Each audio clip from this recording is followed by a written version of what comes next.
और मथुरा वृंदावन से पंडित जी कथा सीख के जब अपने गांव में आए तो पंडित जी ने पोषी पत्रा को सिर पर रखा, गांव में पहुंच गए और कहने लगे भैया, प्रधान जी के दरवाजे पहुंचे और कहने लगे भैया प्रधान जी एक काम करो। बोले क्या? कि मैं मथुरा वृंदावन से कथा सीख के आया हूं और तुमने, बच्चे शोर नहीं करेंगे, थोड़ी शांति बनाए रखेंगे। पंडित जी कहने लगे भैया प्रधान जी, अरे तुमने बहुत धन कमाया है, ऐसा करो जो आपने धन कमाया है प्रभु के नाम का उच्चारण आप अपने दरवाजे करा लीजिए, क्योंकि धन के साथ साथ दान करना भी बहुत जरूरी होता है। प्रधान जी कहने लगे अच्छा पंडित जी, तो ये बताओ हम कथा तो करवा लेंगे, लेकिन पंडित जी कथा तो हम करा लेंगे, लेकिन आप ये बताओ कि इस कथा में खर्चा कितना पड़ेगा। पंडित जी बहुत होशियार थे, पंडित जी बहुत चालाक थे। पंडित जी ने विचार किया कि कहीं ऐसा न हो कि यदि हमने खर्चा इनको ज्यादा बता दिया तो हो सकता है ये हमारी कथा ना कराएं। पंडित जी कहने लगे जजमान, अरे आप केवल कथा करा लो, सारी सामग्री हम अपने ही साथ में लेके आए हैं, इस बात की टेंशन मत लो। और सुनो प्रधान जी, केवल एक नारियल की जरूरत है, तो आप बाजार में चले जाओ और एक नारियल ले आओ। प्रधान जी कहने लगे ठीक है, लेकिन ध्यान देना प्रधान जी के पास में धन तो बहुत था, दौलत तो बहुत थी, लेकिन लोभी और कंजूस बहुत थे।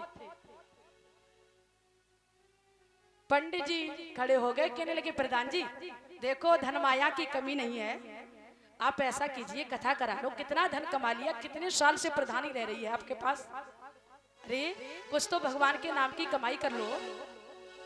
अच्छा कोई बात नहीं पंडित जी, हम कथा करा लेंगे। पंडित जी कहने लगे सारी सामग्री हम अपने साथ में लेके आए हैं, केवल एक नारियल की जरूरत है, तो आप बाजार में चले जाओ और एक नारियल ले आओ। कहने लगे ठीक है। उसी समय आज प्रधान जी जब नारियल लेने के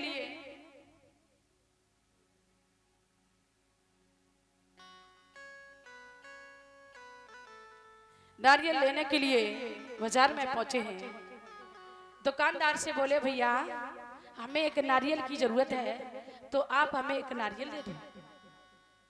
दुकानदार ने नारियल निकाला और प्रधान जी को दिया।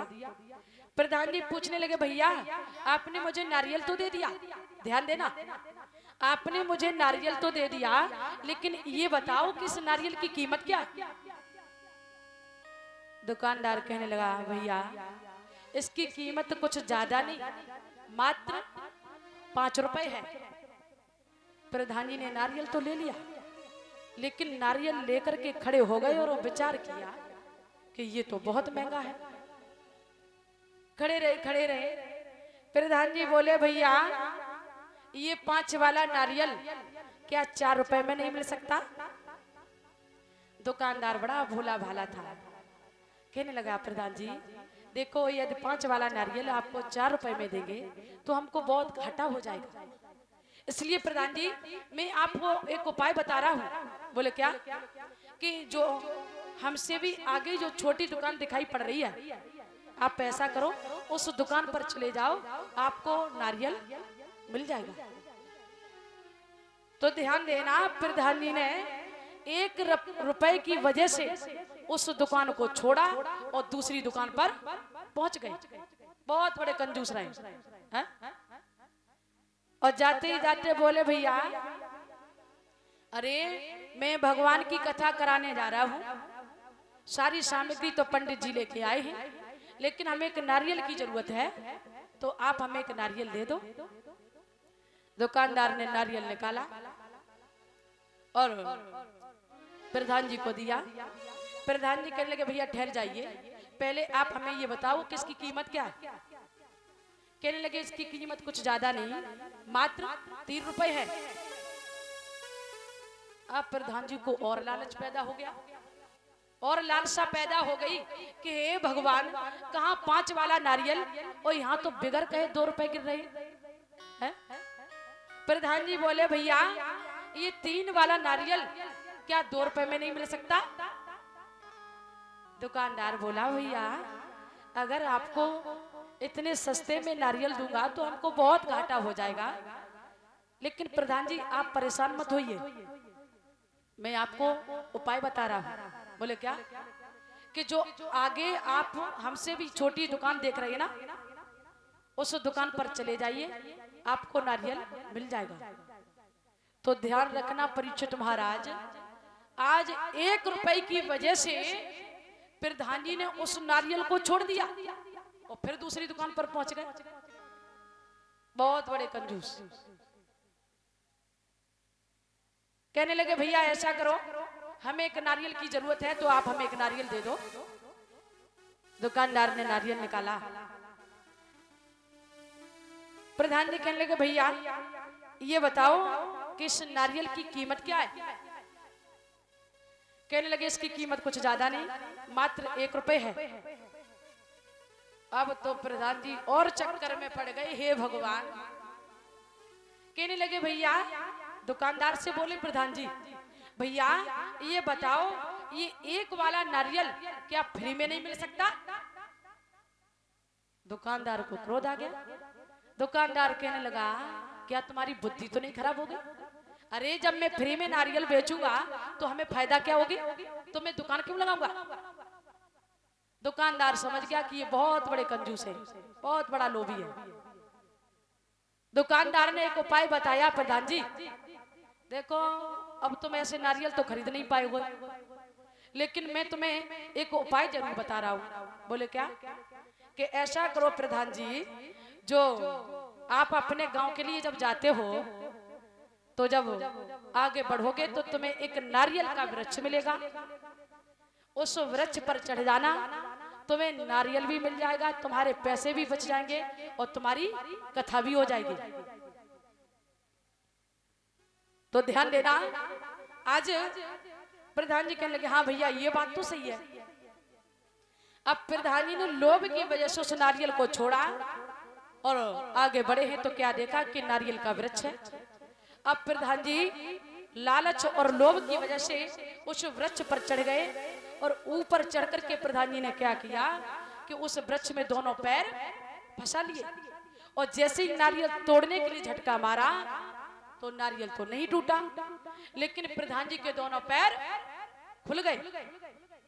अब प्रधान जी नारियल पर लटक रहे हैं, किसकी वजह से? लोभ और कंजूसी की वजह से। प्रधान जी चिल्लाने लगे भैया हमारी कोई सहायता करो, हमारी मदद करो और नहीं तो हम मर जाएंगे। और तब तक क्या हुआ परीक्षित महाराज कि उधर से एक ऊंट पर सवार एक ऊंट वाला भैया चला रहा है, भूसा लादे, वो बड़े मगन होकर गुनगुनाता हुआ चला रहा है। लेकिन ध्यान रखना वो उनके भी बाप थे, उनसे भी बड़े कंजूस, उनसे भी बड़े लोभी। और जैसे ही प्रधान जी ने ऊंट वाले भैया को देखा तो प्रधान जी आवाज देने लगे भैया हमारी सहायता करो, भैया हमें इस वृक्ष से नीचे उतार लो नहीं तो मर जाएंगे। ऊंट वाले ने देखा पता नहीं ये कौन मूर्ख है। ऊंट वाला भैया पास में पहुंचा और कहने लगे वो तो नहीं जानते थे कि तुम कहाँ के प्रधान हो। ऊंट वाला कहने लगा क्यों रे, ये बता तुझे कहीं बैठने के लिए जगह नहीं मिली थी जो तू इस वृक्ष पर लटक रहा है? प्रधान जी बोले भैया गलती हो गई, भैया ऐसा करो हमारी थोड़ी सहायता कर दो, हमें इस वृक्ष से नीचे उतार लो। ऊंट वाला बहुत चालाक था। ऊंट वाला कहने लगा तुम्हारे पीछे क्या मैं अपने 400 रुपए का भाड़ा मार दूं? प्रधान जी फंस गए। प्रधान जी ने मन में विचार किया कि अब ऐसे पेश नहीं जाएगी, अब तो प्राण ही चले जाएंगे। प्रधान जी बोले भैया तू 400 रुपए छोड़, मैं तुम्हें 800 रुपए दूंगा, लेकिन हमें इस नारियल से नीचे उतार ले। ऊंट वाले भैया ने सोचा ये बहुत अच्छा रहा, कहाँ 400 रुपए का भाड़ा और पूरे दिन भागते रहेंगे और यहाँ 400 रुपए पोपट के मिल रहे। ऊंट वाले भैया ने क्या किया कि ऊंट पे जो भूसा था उसको उतार के वहीं रख दिया और ऊंट को ले जा करके उसी वृक्ष के नीचे खड़ा कर दिया। और ऊंट वाले भैया ने क्या किया कि प्रधान जी के पैर पकड़ लिए। और तब तक परीक्षित महाराज क्या हुआ कि आगे एक बड़ी सुंदर हरी भरी घास खड़ी थी। और जैसे ही ऊंट ने उस हरी भरी घास को देखा तो जो ऊंट था वहां से चल बसा। अब ऊंट वाला भैया प्रधान जी के पैर पकड़े लटक रहा है। किसकी वजह से? लोभ और कंजूसी की वजह से है? तो महाराज कब तक वो गंठन उस वजन को सहन कर पाता। और जैसे ही नारियल हिलने लगा, अब ऊंट वाला भैया बोला प्रधान जी से, भैया नारियल को मत छोड़ना नहीं तो मर जाएंगे। और सुनो भैया प्रधान जी, तुम मुझे 1600 रुपए दे रहे थे, तुम मुझे 800 रुपए दे रहे थे, और मैं तुम्हें 1600 रुपए दूंगा, लेकिन इस नारियल को मत छोड़ना नहीं तो मर जाएंगे। आज लोभी लोभी आपस में भिड़े हैं। तो ध्यान रखना महाराज कि उनकी सहायता तो कोई कर भी सकता है। कहने का मतलब उनकी सहायता तो कोई कर भी सकता है। और यदि मरने के बाद में वो कहीं धर्मराज के दरबार में जाकर के आप और हम लटक गए तो महाराज वहां तो रिश्वत भी काम नहीं आती है। तो इसीलिए जब जब भगवान का भजन बोला जाए खुल के बोलो, शर्म न मत करो है?